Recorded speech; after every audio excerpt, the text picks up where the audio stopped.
Hi, good evening, and welcome to this week's edition of the Minority Report. Let me apologize for that technical in and out there. We had a sort of a false start, as they say in sports. Let me welcome you to this week's episode of the Minority Report. We were not on air last week. We had some setbacks, but we are here as per usual, back again with you on a Tuesday evening. I am Marilyn David, your host, and this evening we have quite a show and a program for you and for all of Tobago. For those of you who are viewing, you can look at this program on the Tobago Updates website. You can follow us on the Tobago Updates YouTube page, or you can tune into the Tobago Updates Facebook page, which many persons tend to utilize that particular option because it gives you the freedom and the opportunity to also comment and be a part of the program actively. However, if you are subscribed to the Amplia Network, you can also tune in to channel 102. That's 102 on the Amplia Network on your television. And you can sit in the comfort of your home and your living room and view us on the Amplia Network. You can gather your family and friends around and make this evening a real time of coming together and of information and enlightenment. You can give us a call or a message on 284-6597. That's 284-6597 and or 356-8833. That's 356-8833.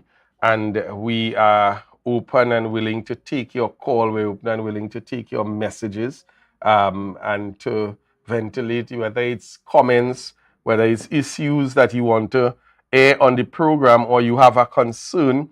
We would have launched some time back the opportunity for persons to ventilate situations with respect to your community. That opportunity is still, in fact, open, and we are always available to take that type of information and bring it here so that we can all put the call out, a clarion call to the necessary authorities to have whatever situation meaningfully addressed. This evening, we have a little bit of a late start, so I want to get right into dealing with some issues before I introduce our special guest who will be with us in studio in a short while.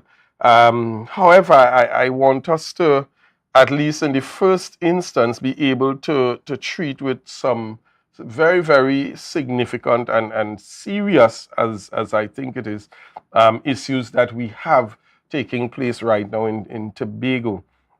I would ask the director to please pull up the first clip that I want played, which is the clip of the school. It's important for us to be aware of what is happening. I want us to have that clip loaded, the clip of the school, and that video that has been sent out today. Are we ready with it? Okay, let's. Good morning, parents. This is Mr. Moses. I want to show you something. You go and fix yet, eh? Watch. Whoever's son that is again wet. Again wet. Those guys on again wet, yes or no? On again wet, right? Look what happened here. You see what is happening? You go and fix yet. But my voice is not enough to be heard. On again wet, yes or no? All right. So, folks, I'm starting with this because I want to spend a little time first, a couple minutes in the area of education this evening. This is Scarborough Secondary School, recognizable or not. And this is a situation that occurred today, but apparently has been ongoing.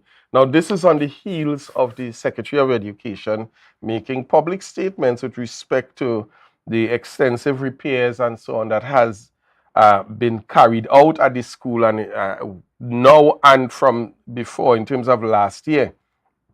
Yet still, we are seeing a number of students, and this appears to be one of the tech work classes.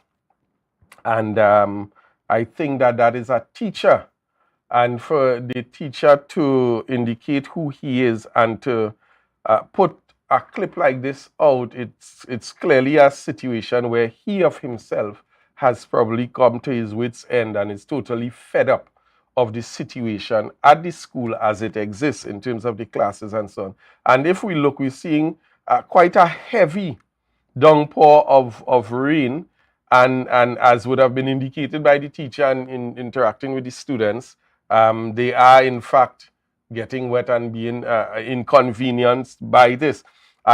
So I want us to have that clip first of all as we enter this evening. Let's take another look at it.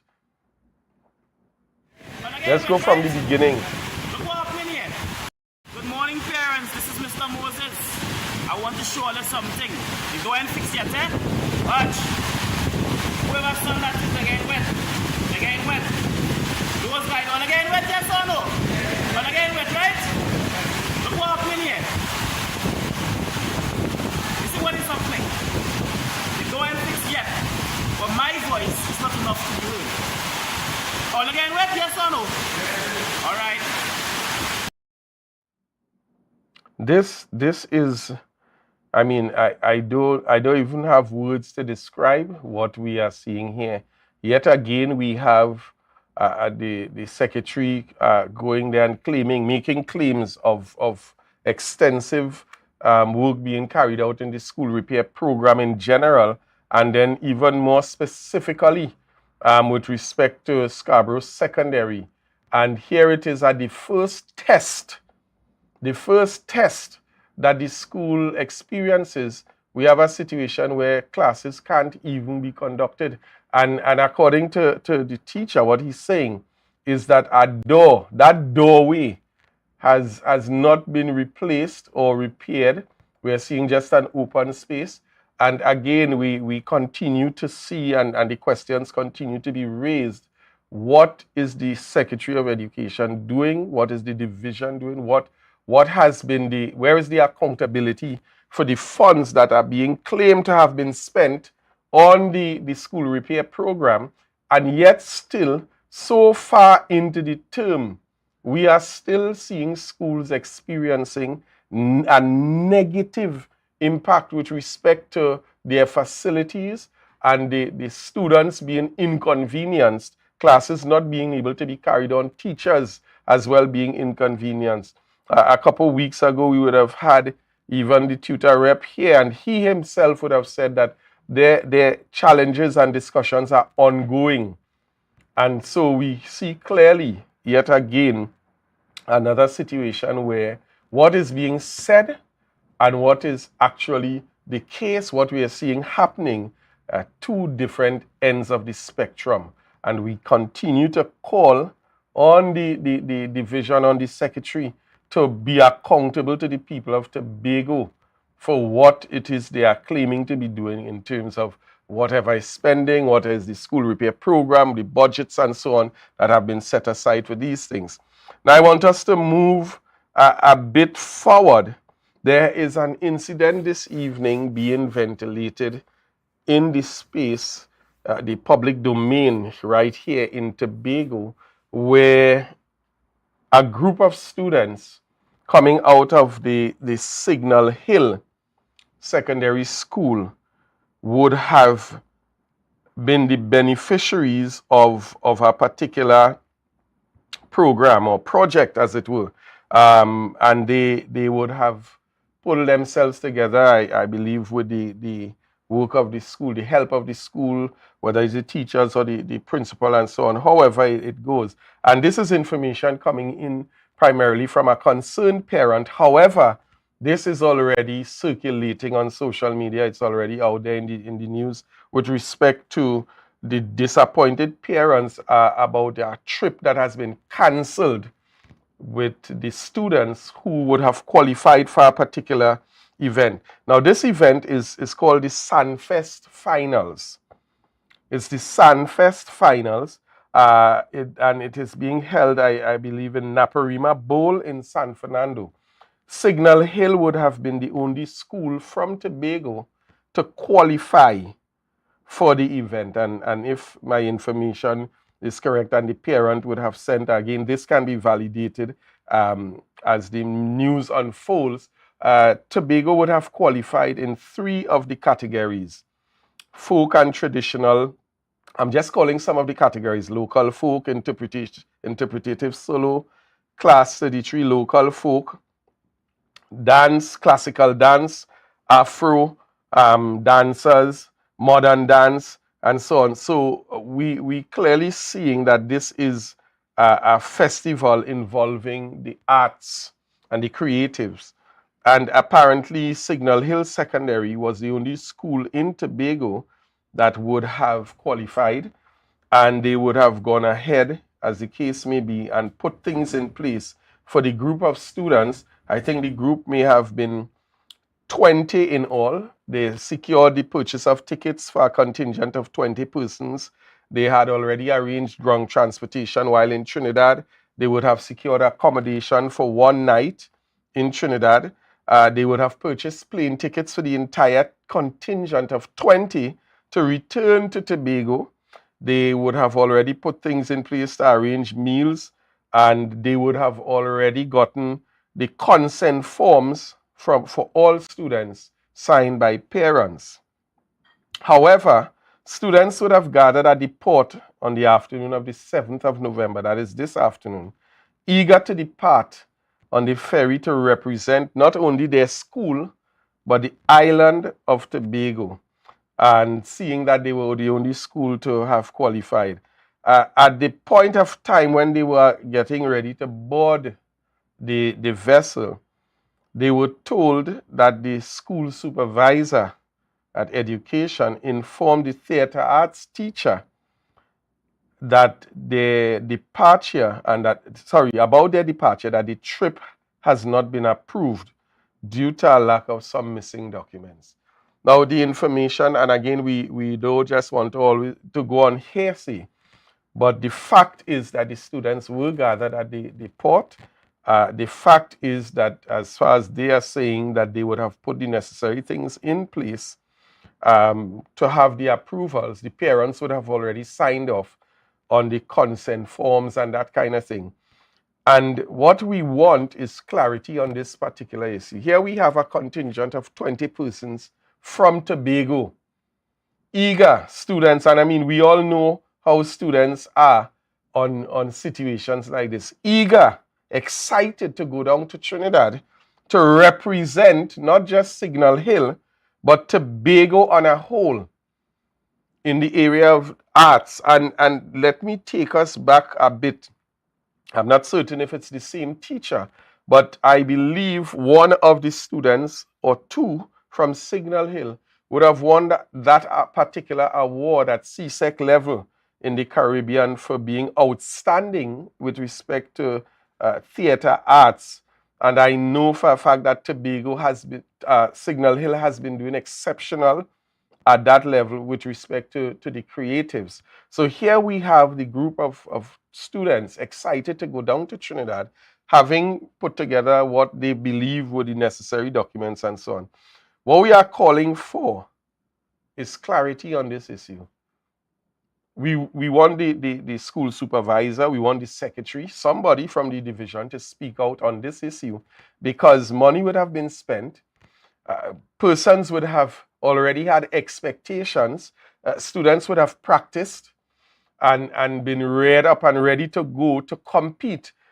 Notwithstanding that Signal Hill is the only school that was selected from Tobago to enter the finals of the Sandfest. What is the reason? And we really want to have that information. We want clarity, because tonight we have 20 individuals who are not just heartbroken, but thoroughly disappointed in the loss of this opportunity. Additionally, this is another missed opportunity to represent Tobago in a forum where there are several other schools, all of which are from Trinidad. And we have our Tobago students going down there to continue to do us proud, as we would have seen in the previous weeks. Tobago continues to excel in the areas of sports and swimming and so on. what we are doing and what we want is whether it's the school supervisor or the secretary to come out and clear the air on this particular issue. This is unacceptable. It is heart-wrenching. Many of the students were brought to tears, and parents began to reach out. And this, as I said, a concerned, a really, really heartbroken parent would have sent the information. And what they are asking for is clarity. What they are asking for is why. What was so important with respect to the documents and the approvals that it warranted canceling an entire trip that was thoroughly prepared for already by the students and by the parents and by the teachers. We await the school supervisor, we await the secretary, or we await the division to bring to light some information that can clear this issue up and can bring some sort of resolve. And I mean, nothing can reverse the disappointment, but at least to bring clarity to this issue, which I know is going to carry some pain going forward in the hearts and minds of these students and the parents who were involved, as well as the school who would have put out a significant contribution in terms of finances to have things set in motion. So we are calling on you to come out and bring that information. We're going to take a short break, and when we come back, we're going to treat with a couple other issues as we prepare to bring our guests in from I don't want to let the cat out of the bag, but we're going to have some very, very interesting information coming in this evening. So as we go to that short break, I want you to stay logged on, share the live, share the live, share the live, and we're going to be right back.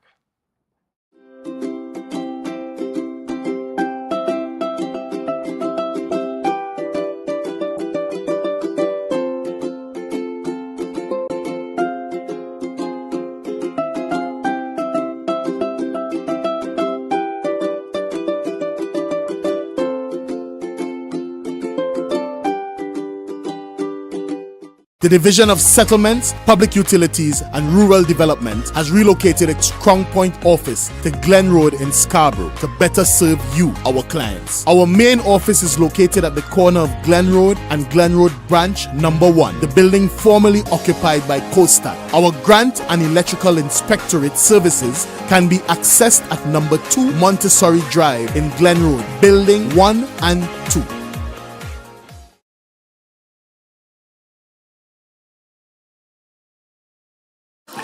Hey, hello guys, welcome. Come have a seat. Oh, this is so stylish and I love the fabric. Darlings, you must tell us where you got your new furnishings. We got them locally at Standard. They've got new chic European furniture, crafted from high quality material. Oh, Standard? No, it's Standard, their brand new Hive collection. Experience luxurious European furniture at a price you will love. The Hive Collection, now exclusively available at Standard. You know, who would I ever believe Jessica could take care of a child, Oh, I know, right? I'm a kinship foster parent to my nephew Malik. Papa, you remind me of my grandmother, you know, when she used to take care of my cousins. If I didn't step in, I don't know where he would have ended up. Plus, I get support from Children's Authority, training, and counseling. But Jessica, you not married? That doesn't matter. Once you have a safe home and you're related to the child, you're good. So they just gave money to do this? Yeah, they do give me some money. So, Auntie, you can buy a lamb I gave you for me? Oh, I'm so sorry, Malik, but that money's to take care of you. Okay, smubble up, beans. I will not try. Mommy, you can buy No.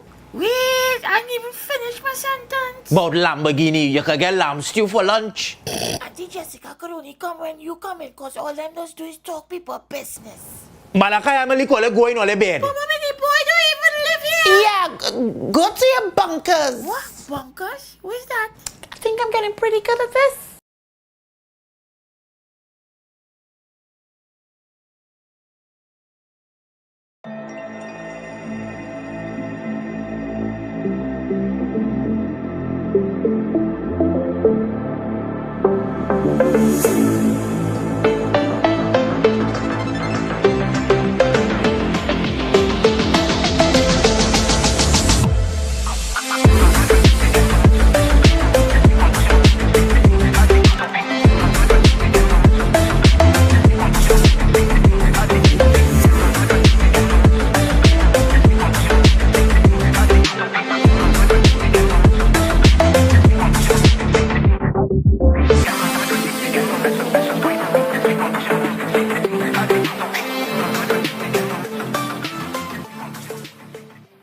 Rotisserie, mouth-watering fries, salads, combos, and specials galore. Feeling for something to eat? Come and see. Our rotisserie is seasoned to the T. Kicking chicken, masala, and jerk roast. Crispy fries made from scratch. Who do you know can't beat that? Or salads freshly cut and packed. When you taste it, you'll be wanting to come back. So come check us out on number 2 Robinson Street, Uptown Scarborough, Tobago. We open on Saturday nights from 7:30 to 11:30 p.m. Monday to Thursday, we're open from 10 a.m. to 9:30 p.m. and on Friday, 10 a.m. to 4:30 p.m. Contact us at 772-7443 and all social media handles at The Rotisserie Factory.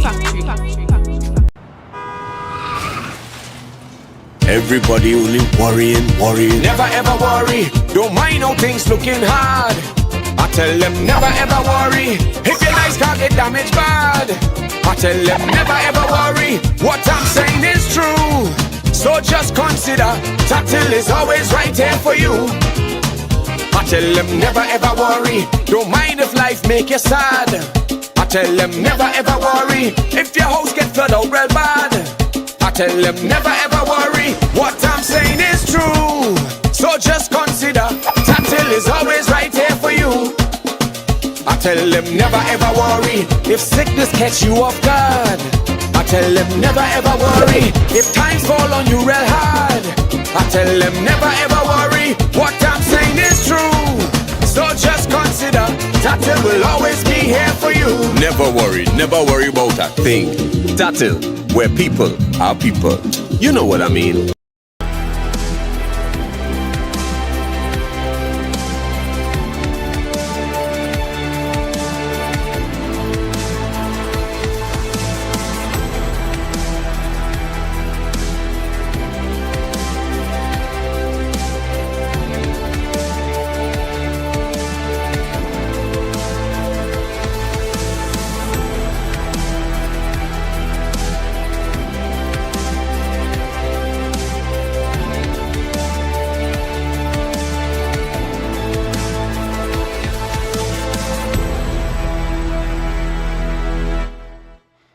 And we are back in studio, folks. Thanks to Tobago Updates for continuing to keep us as the #1 viewed program on air. Thousands of people logging on live on screen, as well as not showing their numbers on live. Again, for obvious reasons, we know that we are now in an environment where many persons go through the day and they speak of the level of victimization and so on that they're experiencing in their workplaces. So we understand why many persons will not want to click and have their names shown. But we thank those of you who continue to view the program in your living room, on your tablets, on your phones. And we want you to keep watching. The important thing is that the information will always be credible and the information will always be forthcoming. This evening, joining me in studio as we continue to address a number of issues that we are seeing as urgent is none other than my very, very good friend now in terms of treating with a number of these issues, former assemblyman, former secretary. I don't know if I'm being prophetic here, but former secretary of infrastructure, Kwesi Devines. Kwesi, welcome. Thank you so much for having me. Good evening to the Tobago public. Good evening to your growing viewership. It's obvious that the viewership is growing. Congratulations. Yes. I must say commendations, of course, to the minority leader and councillor in their absence. I know usually you also have the Senator Lawrence Hislop, so kudos to the team that have been working to build this program. You said something that I just want to share very quickly. I know you have your program planned, but actually where I am, someone came to my office yesterday, and I know the person around, and I said, "Oh, I didn't see you on Sunday," and the person said, "Me?" She said, "I love all your still. If all when all you win, I'm winding down low." But you see the victimization thing, I can't show my face. Yeah. And the person was very, very adamant about it. And it's a real thing, victimization in Tobago. And it's sad that we live in a time where people are unable to, not only just unable to, but afraid to show that they are affiliated to anybody. And it doesn't have to be the PNM money, because now we clearly have two Tobagos. We have these people's Tobago and the rest of us on the side. So that's where we are now. And as you indicated, sad to see that. The first thing that popped into mind is growing dictatorship. Those are clear symbols and signs of it's a runaway by now.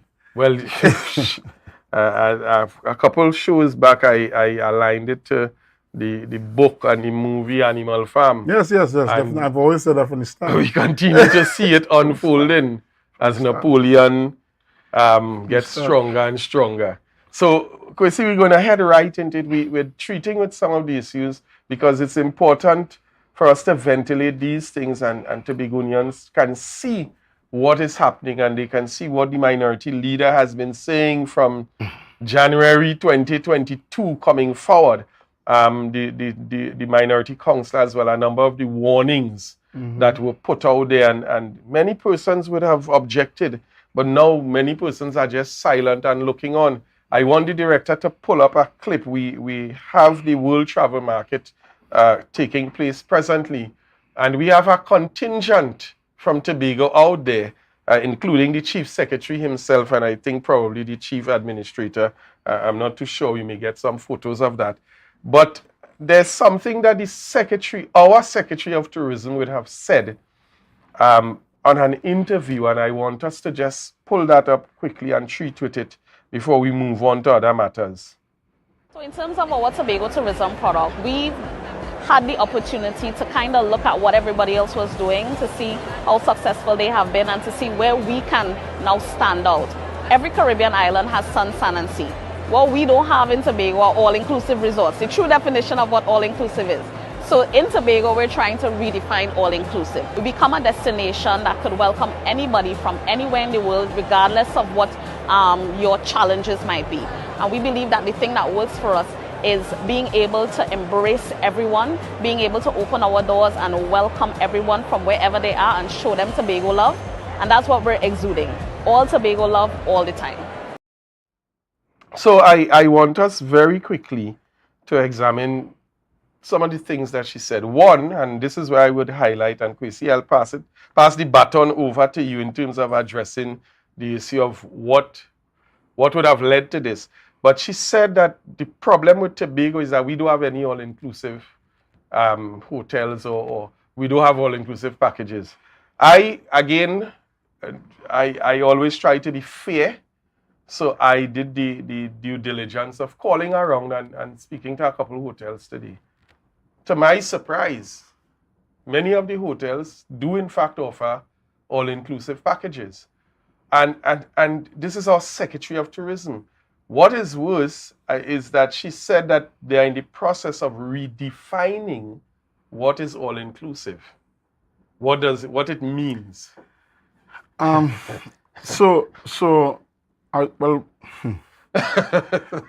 me start from the point where actually my background actually is in tourism.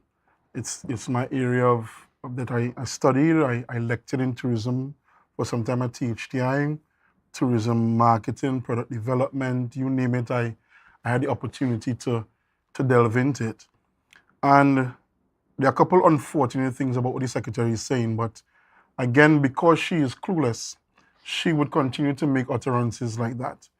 And first and foremost, I remember saying, if you diagnose incorrectly, you will prescribe incorrectly. And clearly, the Secretary has not done the sufficient homework The secretary has no idea what's happening on the ground in Tobago to know what, quote unquote, the problem is. There is no the problem. There are different challenges that the destination has to work around. And one of the glaring things to me, even beyond the fact that there are all-inclusive packages here in Tobago, is that she was on the bandwagon of a political party that bashed the leading all-inclusive brand in the Caribbean region, Sandals, and blocked it from coming to Tobago. Yeah. And Marilyn, I would tell you that recently I was in Antigua at a conference, and the contingent from St. Vincent was bidding to host the conference in 2025. Yeah. And the host hotel that they were proposing was Sandals Resort. Sandals, after being thrown out unceremoniously from Tobago, has now moved speedily ahead. They've been welcomed with open arms into St. Vincent and will begin operation in the first quarter of 2025 in St. Vincent. And no matter how you look at it, there was so much lies and misdirection. I mean, tell Sandals to go, and when they become chief secretary, they come back. A lot of that was foolishness. Yeah. And I kept telling people from the point of, because I had the responsibility of environment at the time, from an environmental perspective, a lot of the concerns, though they may have been valid, were premature. A CEC can only be granted if certain conditions are met. And a certificate of environmental clearance or the EMA can stand scrutiny up to the Privy Council. And they were going through the process. The process had not even properly commenced, and we began talking about destroying X and bulldozing Y, and people can't get access. It was completely and utterly unfounded. Mischief makers coming from wherever they were coming from. And again, the PDP at the point in time, I don't know what they call themselves now, they jumped on the bandwagon, and here we have the secretary trying to paint a picture as if she understands what is happening. Even the Marriott Hotel at Rocky Point, that they all of a sudden are comfortable with now. Again, these, and people have to recognize, there was a plan. We did understand our weaknesses with marketing. We did understand our weaknesses in terms of the quality of our room stock. And that's why you bring it in the airport, because the airlines wanted to have the first class and business class lounges, which is important for their business class passengers. And we need to have the 5-star rooms for them to stay in. And of course, the different types of high quality room stock. And that was the plan of the People's National Movement. All together, airport. Everything linking. Everything linked, and even the Marina project, everything linked together to ensure that Tobago can maximize on what comes natural to us. We are a beautiful island. I dare say, no matter if you're from Jamaica or Dominica, I dare say we are second to none, as far as I am concerned. As far as I am concerned. There are those that are trying to sully the name of Tobago, and I leave it up to them. But as far as I am concerned, we are the best that there is. We have the best on offer. And we need to stop trying to politicize the issues and get it right. Have the right people in the right places. And clearly the Secretary of Tourism is, I don't even want to call it a square peg anymore. She's probably an octagon by now. Peg in a round hole. I don't know what it is. So she clearly cannot fit anymore. Yeah, she just does not fit. She's out of place, out of depth, everything. She does not fit. One more, Kwesi, I want us to jump into very quickly. No problem. A while back, just about a week or so, a week and a half, we saw the minority leader and minority councillor go to the House to bring a motion, the private members' motion, where they spoke to the infrastructure issues that we're seeing in Tobago, that everybody is being affected by. One of the questions that the minority councillor would have asked to Trevor James was with respect to accountability for the $2 million spent on trying to address the issue of flooding in Crown Point. I don't want to say much more. I want the director just to pull that clip up and let's see the before and after. And let's hear what Trevor James would have said first. And then we're going to go forward and see what's happening now. Mr. Director. After spending $2 million and flooding still occurs, We don't consider that value for money. And Deputy Presiding Officer, we are asking the question, not being able to alleviate the problem, what redress would citizens have for this quantum wastage, Mr. Deputy Presiding Officer?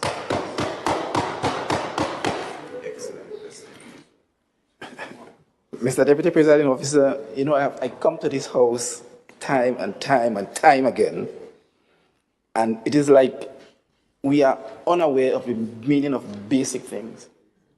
I said that when rainfall is significant, I'm rephrasing it, in significant volumes, the water disappears in less than 2 minutes.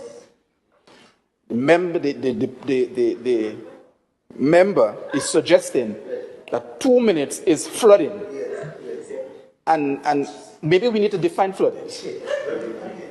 Hey Siri, what is the meaning of flood?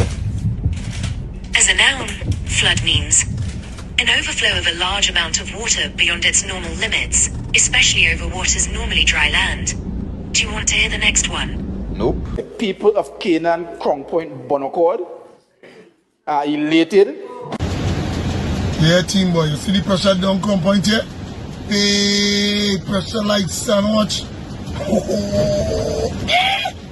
You know, Crown Point flood out. Flood out. I thought they solved this problem with this water here, boy.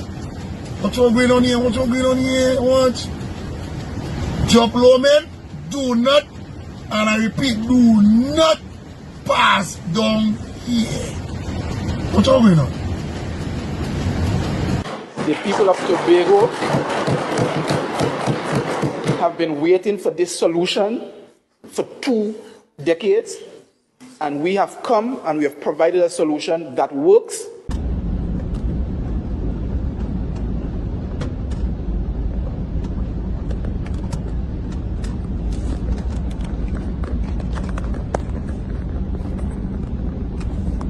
And we have provided a solution that works. Flooding in Crown Point once more. Opposite Cocoa Reef. Water like that.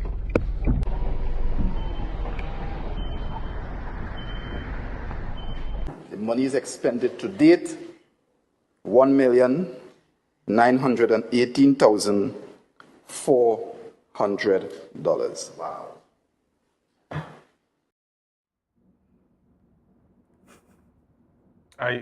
I'm speechless. The level of arrogance and the fact that these people actually believe in the lies that they're telling. Well, it tells me 2 things. Well, it shows 2 things. One, firstly, I think that that entire issue is the perfect way to describe this current administration. They came in claiming that they're going to fix problems. They went on to claim that they have fixed the problem. And in fact, the problems have gotten worse. And all that has happened is that taxpayers' money have literally gone down the drain. And again, I said it in a post on social media recently, especially Secretary Trevor James, he is in no position and has absolutely no moral authority to speak on issues of what they call bread and butter issues anymore. And I said it's hard to speak about bread and butter issues when you're bread done butter already. Exactly. And we'll see it. There's some people, and Secretary Trevor James, I'm sure, might be one. I have heard that, you know, there are some people who don't even know what bread and butter is anymore. They eat bagels and cream cheese. So it's no longer about bread and butter. I mean, bread and butter issues are of the other people. Yeah. Their people, they're living the good life. And clearly when they drive around in their big vehicles, they don't have the challenges that the other people have in the lower normal vehicles. So I guess, you know, when they get out of the SUVs finally, maybe they'll see that there's actually a flooding problem that they have made worse after $2 million spent. Thanks very much for making Tobago aware of this. Kwesi, we have seen over the last couple of weeks, again, reoccurring issues, especially in the area of infrastructure development and so on.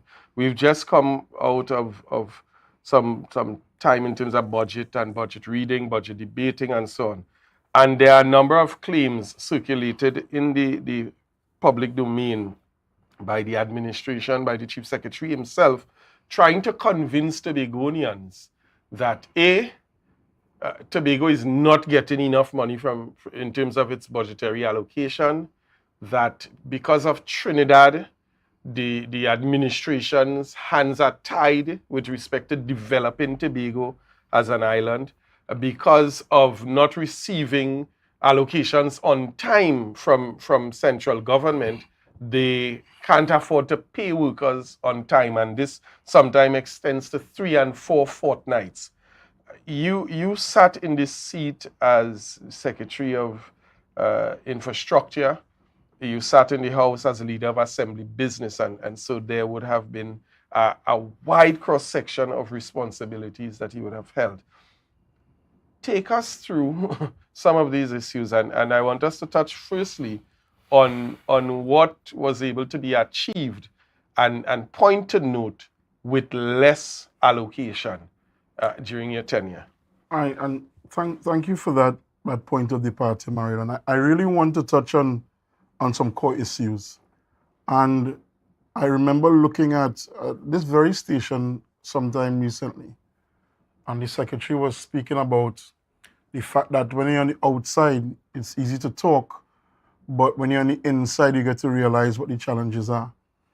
And he then alluded to the fact that it's not easy. And that's probably the only honest thing I've probably heard the man say. The reality is governance, anywhere in the world, I'm sure, is not an easy job. But that is why people elect leaders, because they have now said that I am confident that you can be the one to hold on to this challenge, these resources, and solve the problems that we face as a society. I have confidence in you. That's what a vote is, really and truly. A vote is a vote of confidence. And, you know, even with this rain, Marilyn, I tell people that are close to me, it's probably only now I get a night's rest when it's raining. Because before, when it started raining, I had to wonder if Siphon was overflowing, if the excavators or the overloaders we had in Castara or Charlottesville were on standby and ready to operate, if there's a big landslide going on.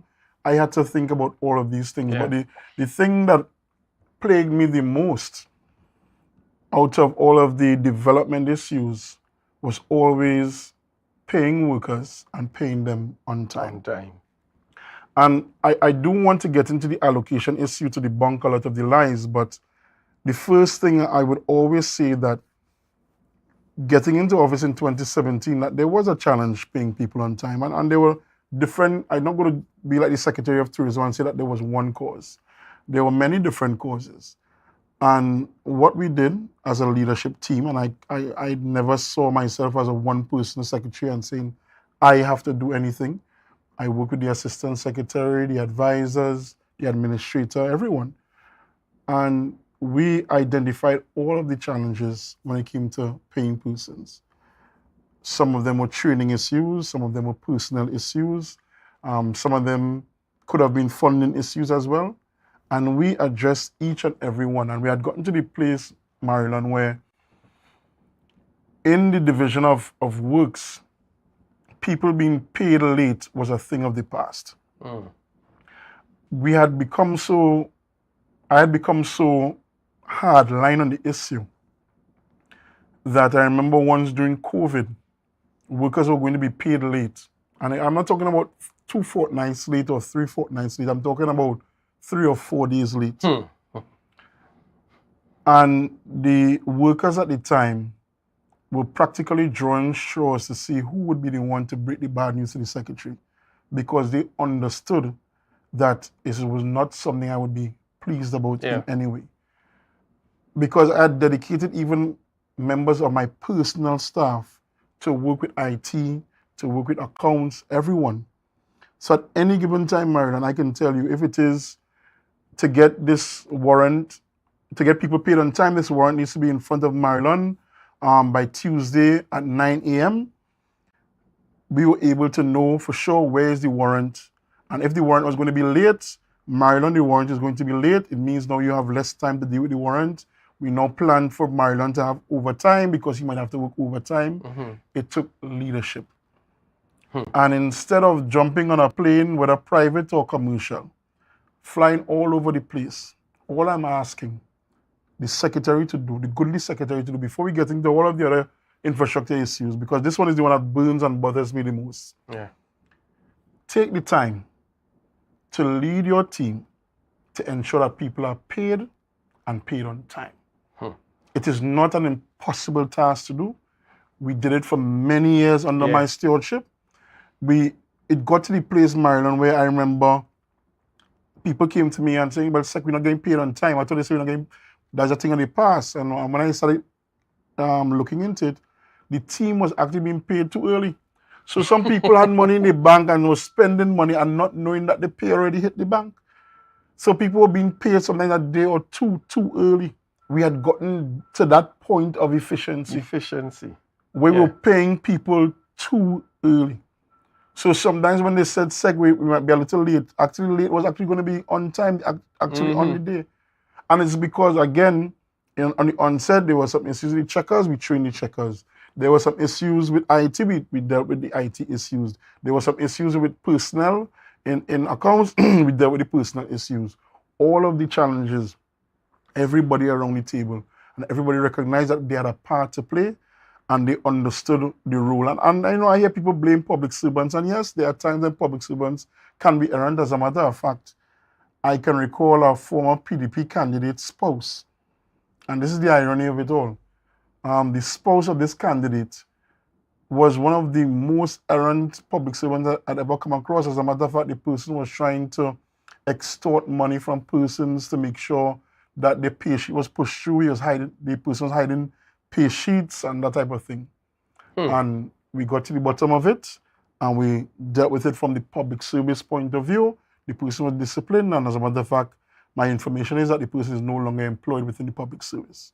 Wow. And this PDP candidate was on a platform talking all sorts of things when their own spouse was involved very blatantly in corrupt activities.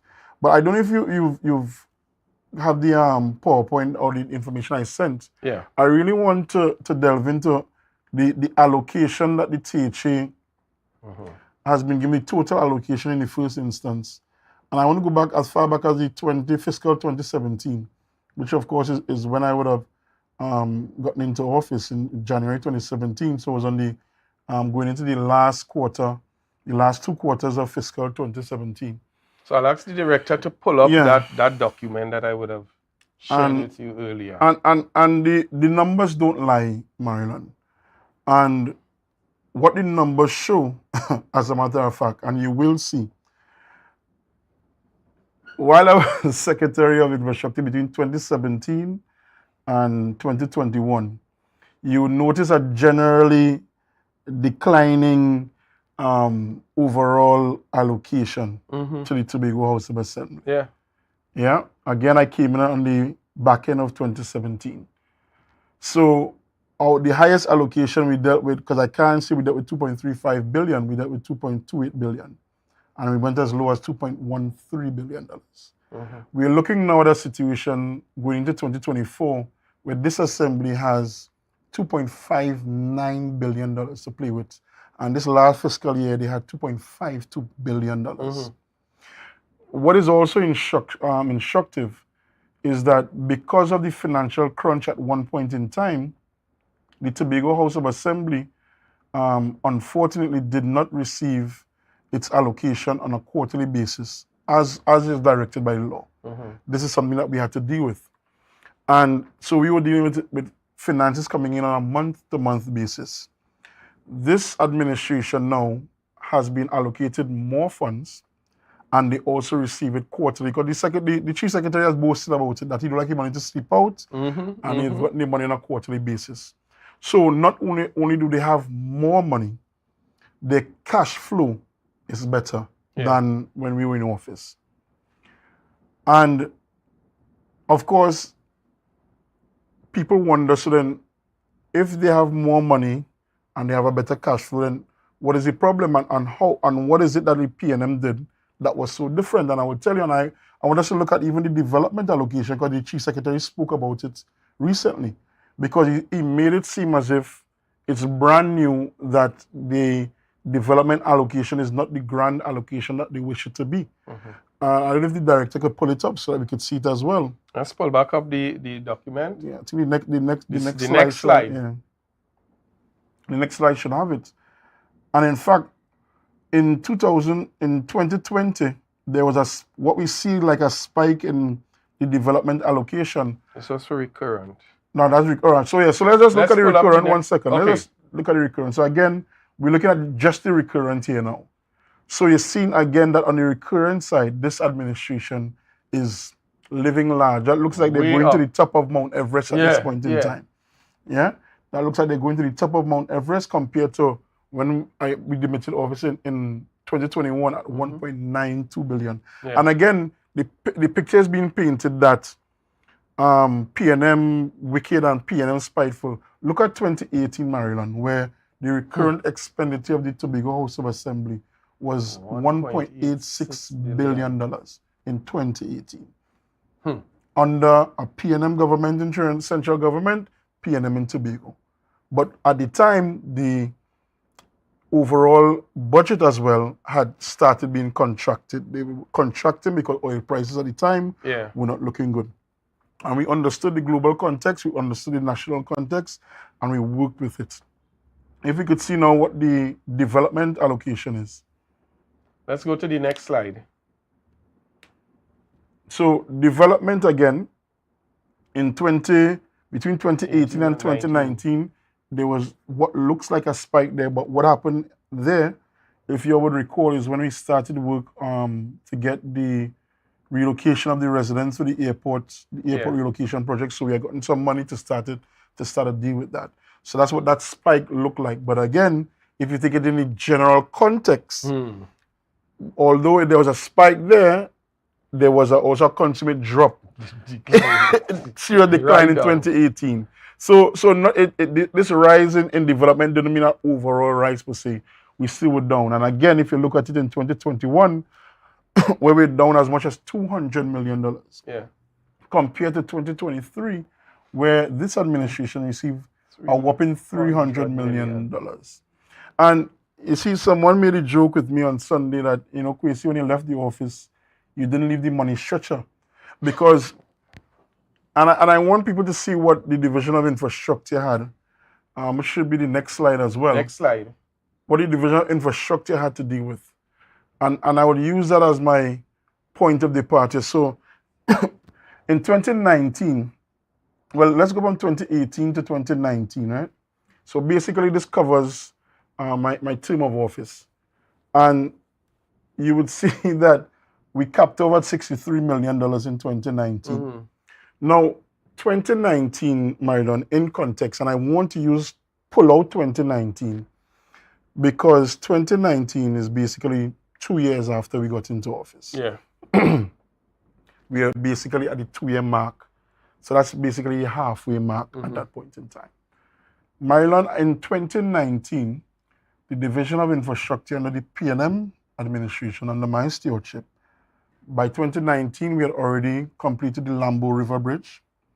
We had already started and completed the Roxborough Administrative Complex. We had already completed the hanging down rock revetment in Roxborough, Betsy's Hope. For people of Roxborough, they know where that area is. It's saved that link road between the two. We had already completed the rehabilitation of that 2-kilometer portion of highway, Rockleyville all the way to Orange Hill. We had already completed that project as well. We had already started work on the Thompson River Bridge. We had paved over 40 different roads around Tobago. We had opened the widened Orange Hill where they've removed the delineators now, but there's much wider now to accommodate the traffic and so on. We had opened that up, so that whole lane from Bishop's High School all the way around Orange Hill Road, we had opened that up. And those are just some of the projects that we had done in that time. By 2019, URP had completed over 60-something projects impacting the lives of people in Tobago. And the allocation that we got Was significantly less. Was significantly less. And I want to make the point that when I took up office in 2017 at the time, there were approximately 1,023 development workers. And the division had the responsibility, and of course the THA had the responsibility of ensuring that all of these workers were paid and paid on time. And there were challenges. Marion, it was a headache. And I must say at this time, kudos and thank you to Comrade James Lambert, because we sat down many hours with the union and we worked out how we can keep these workers employed while easing the financial crunch on the division. And we were able to find a way to keep people employed. Full-time. Full-time.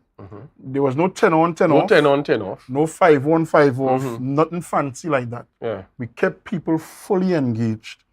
We were able to absorb them in different places in the division. We signed the permanent list the first time in a long time.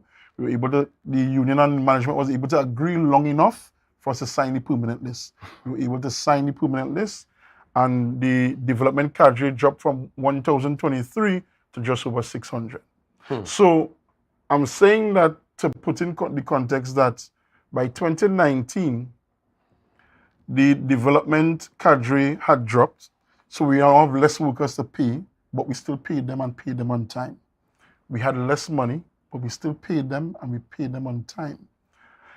And we got all of these projects completed. And how could I forget, Myra? In that time as well, I don't want to ever forget that we were able to restructure the Studley Park Quarry. Yes. Given the quarry its startup funds, by 2019 we had built the Barbados Bay jetty so that we could start exporting. So all of these things were done on the same $63 million that you see there. That the secretary is talking about. He only has $6 million left after he pay workers. That's nonsense. Yeah. What I can say based on how things work, I can guarantee you, Marilyn, the votes for travel do not have enough funds to have all of these travels, whether they go to Switzerland, to Dubai, to Martinique, because the secretaries, when they travel, it's an expensive travel. And I don't know who they are traveling with, and I don't know how they are making changes, because they travel business class, and they stay in a certain class of hotel, they get a certain amount of per diem. So the travel votes do not have enough money. So what do? They wire funds into the travel votes to ensure that they can travel, to ensure that they can stay in their fancy hotels, to ensure that they can get their big per diems, to ensure that they can have a good time when they travel.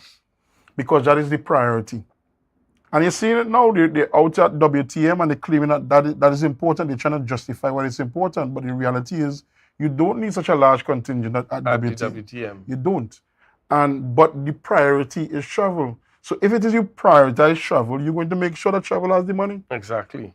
And they're trying to duck and bob and weave from sharing with the public, the minority leader, the minority councillor, the entire of Tobago. How much have you really spent on travel? Yeah. For the 2 years that you're in office? Because I guarantee you, if you look at the funds, people could get paid, projects can be done, and there can be real and meaningful impact when it comes to the bread and butter issues for the people of Tobago. And on that point, Kwesi, I want to say this. They keep saying to the public that they are about Tobago's business. However, when this question was asked with respect to travel by the minority team, the information that they provided wasn't all the information. So they, whether deliberately or not, left out a significant portion. If you believe that what you are doing is necessary and it's so good, why are you not simply coming out to Tobago and say, listen, we have spent 25 million so far in travel, but that 25 million can be seen in terms of the benefit to Tobago in this area and that area. And we are still seeing the minority leader and minority councillor inquiring and asking, because the public should know. As you indicated, World Travel Market now, we didn't even know Secretary James was out of the country on this conference. Other secretaries who were out on similar travels at the same time, and It's notable to the public that though this administration campaigned on transparency with the website and where you could see everything going on, we continue to hear, by the way, of travels taking place with no information coming from the divisions, no releases coming saying that Secretary so-and-so is out of the country doing this. And even with the Chief Secretary now, we get a release saying that he has left. Yes. Not that he's going. Not that he's going.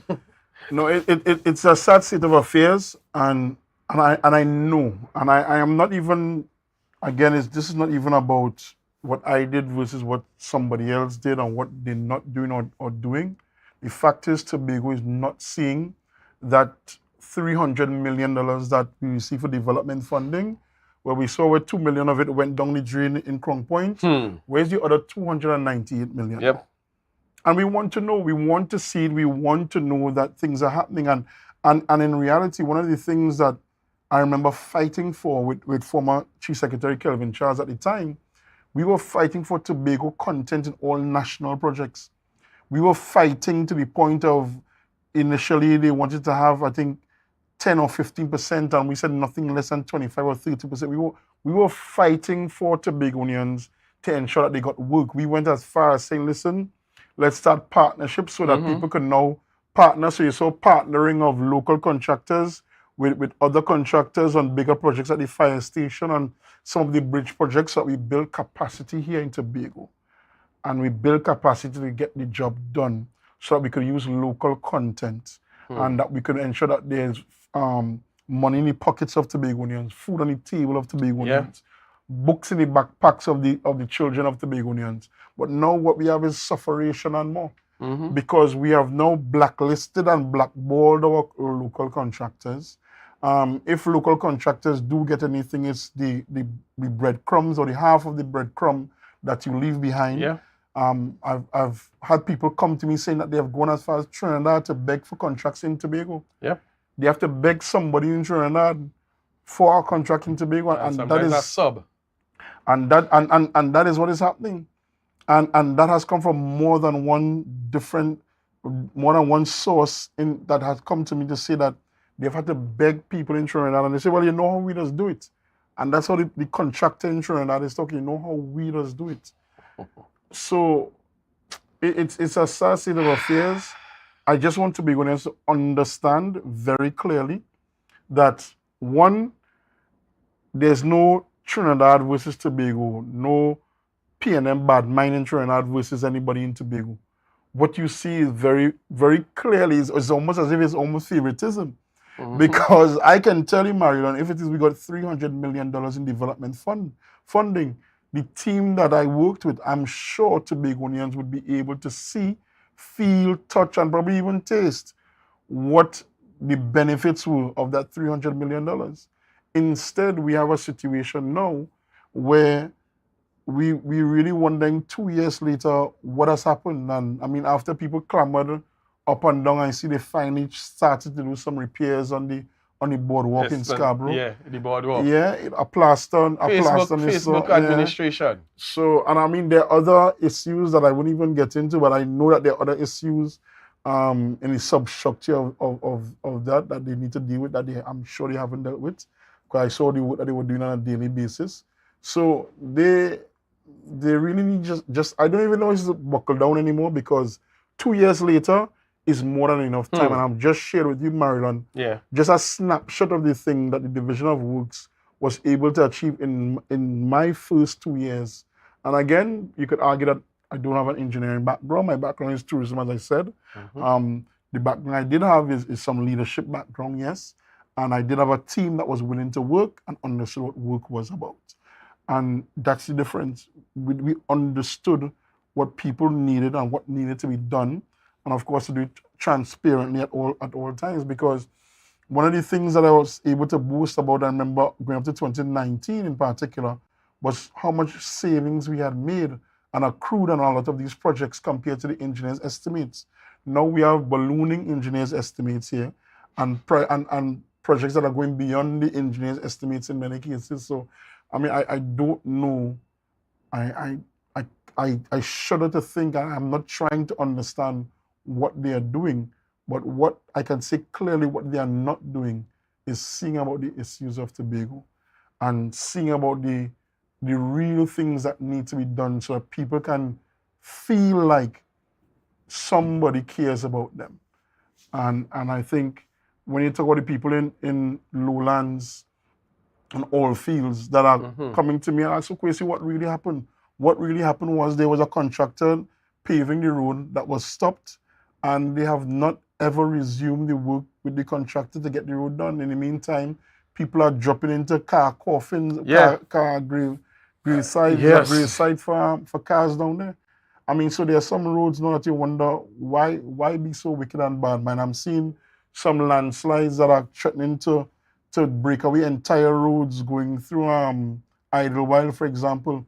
It's just getting worse and worse. But again, I guess because it's in the minority leaders area, so they will get treated in that manner. But we're seeing the blatant disregard and disrespect to the people of Tobago. And again, while they travel, and for for 1 second, Maryland, don't let's think that the issues lie in works alone. I'm painfully aware of a situation in another division where workers have been without pay for 9 months. And I didn't say weeks, I did not say days, 9 months workers have been without pay.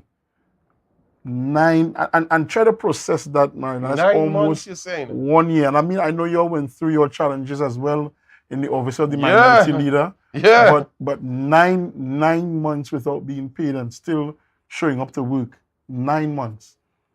And I mean, there are divisions where the secretary not even talking to some of the people anymore. And I mean, the childishness has to stop at some point. We have been hearing even that. Yeah, the childishness has to stop at some point. And again, deal with the issues of the people of Tobago. You know what? Just give up travel for 6 months. Give up travel, stay home, you all deal with home.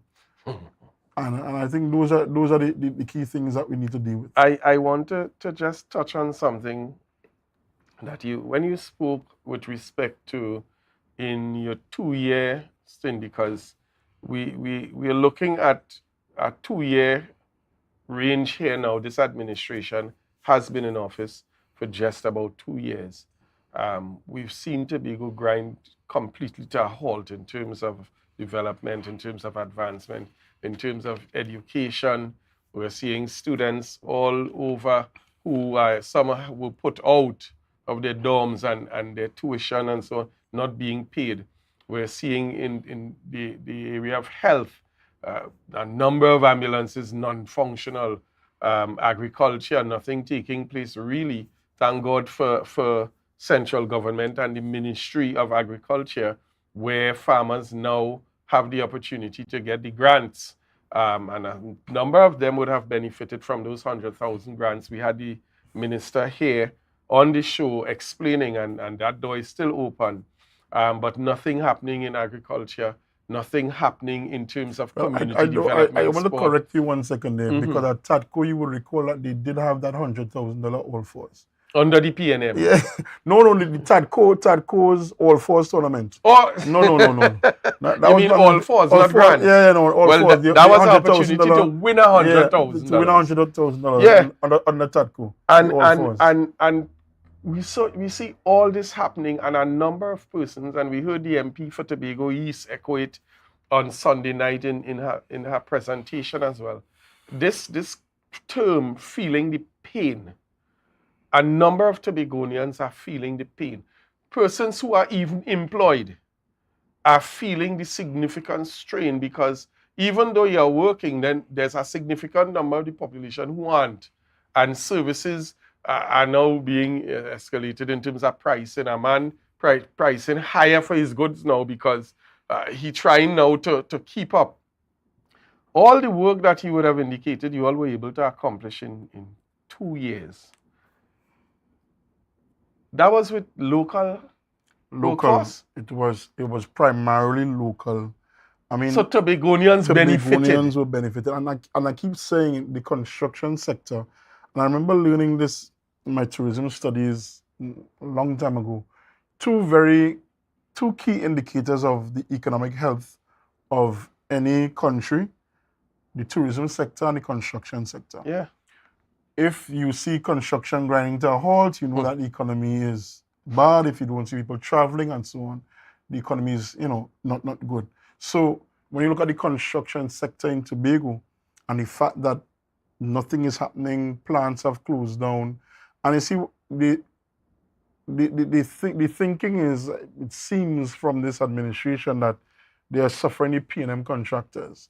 But what they don't realize is the multiplier effect. So when the contractor gets a contract, say from the THA, they hire trucks, backhoes. They don't own all the trucks and backhoes.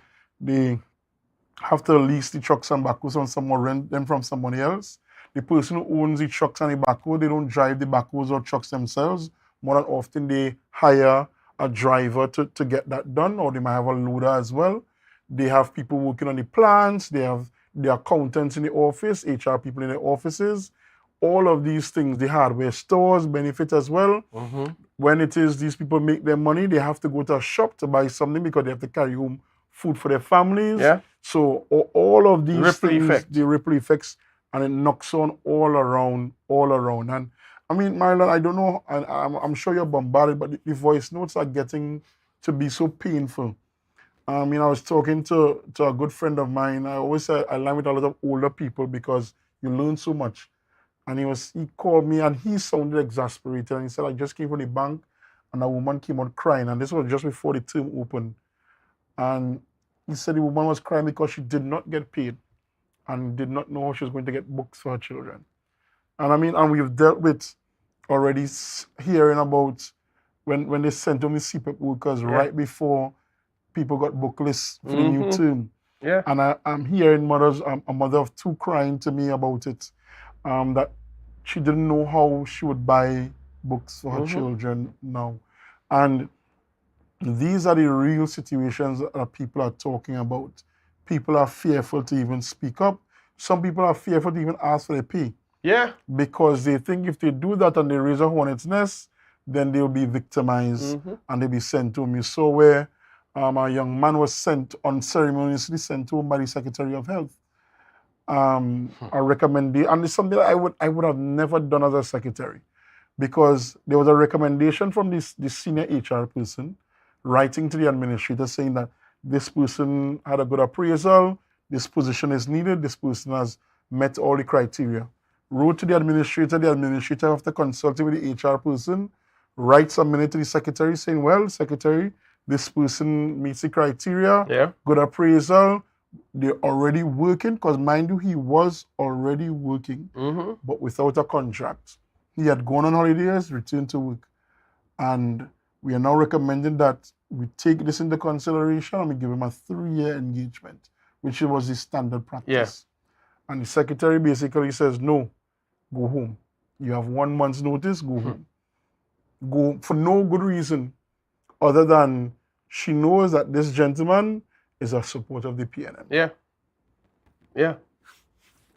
That is what we've come to. And it's a sad day, and what I'm hearing is that secretaries are laughing and saying, well, take us to court. We don't have to pay the lawyers, you have to pay lawyers, and if you win, the money not coming out of my pocket. So that's the level of bad mind and wickedness and spite that is happening in this Tobago. And I shudder to think that young people are growing up seeing this, and that somehow, and I pray to God that this does not become a norm, because this is not the Tobago that I know.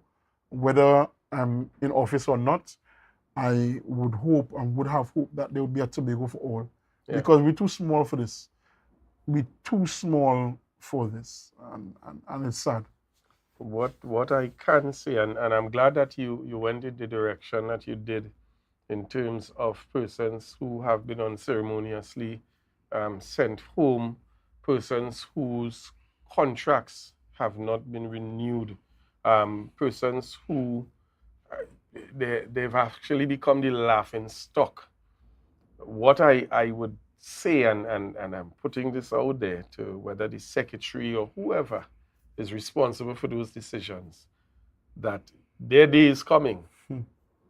Their day is coming, and if they think that they could treat people in this manner, treat the persons who would have supported them. And I remember distinctly the chief secretary saying that, and two things I'll highlight, that you don't have to worry about losing your jobs.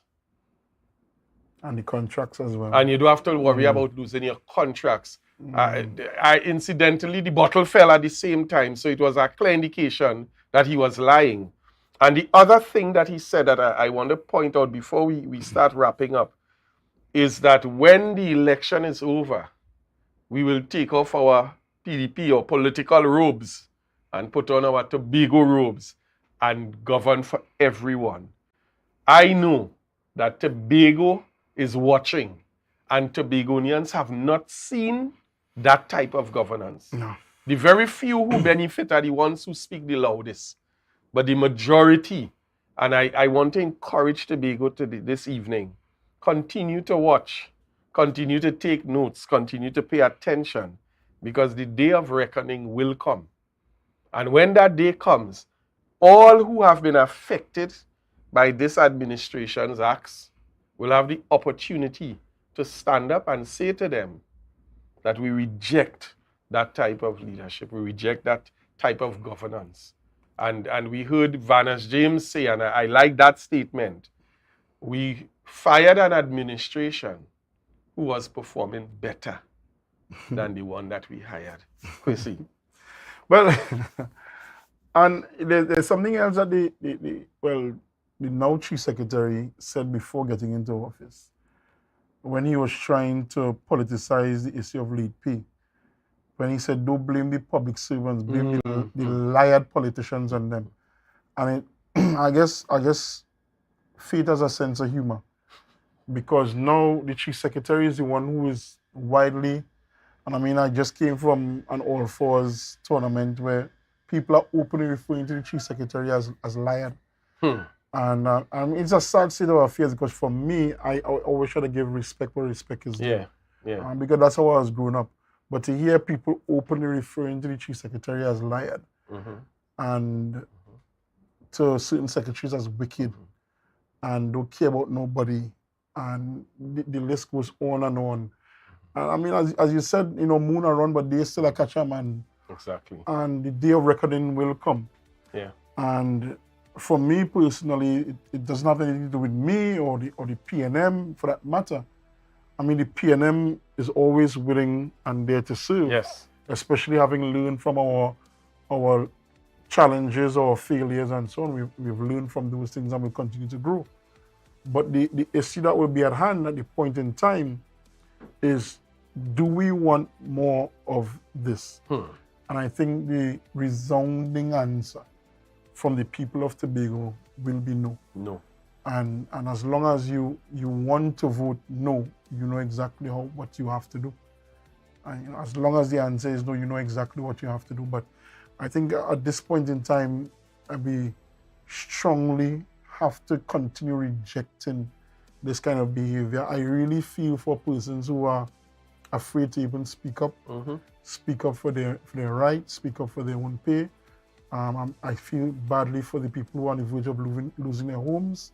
I know of a couple incidents actually where people are on the verge of losing their homes. Yeah.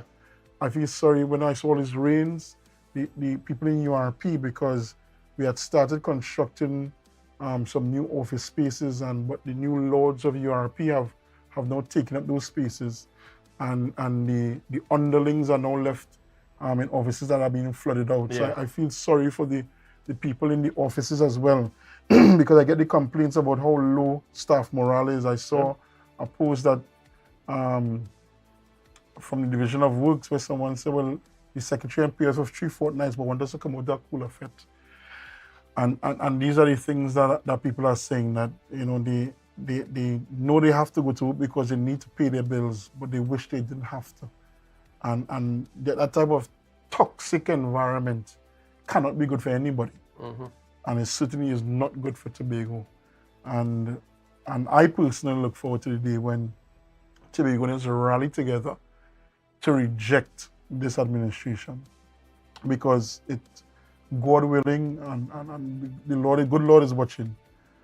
that will be the outcome. Soon come, as they say. Kwesi, I want to thank you for being with us this evening. Again, as usual, always quite a lot of information, factual information and credible information coming to the table. I will open the invitation for you to return. This was probably the easiest you ever got me on the program. Exactly. No, because I really was upset by that late pay issue. It really is irking me personally. I'm telling you, I'm personally a blasted vex. and I mean, it's not the most poetic of words that I've used, but that's how I feel. And I feel like somebody needs to speak up for Tobagonians. And I know the minority leader has been trying. I know the Senate has been trying. I know that the political leader, Anthony, has been trying. And I really just want people to speak up because this cannot continue.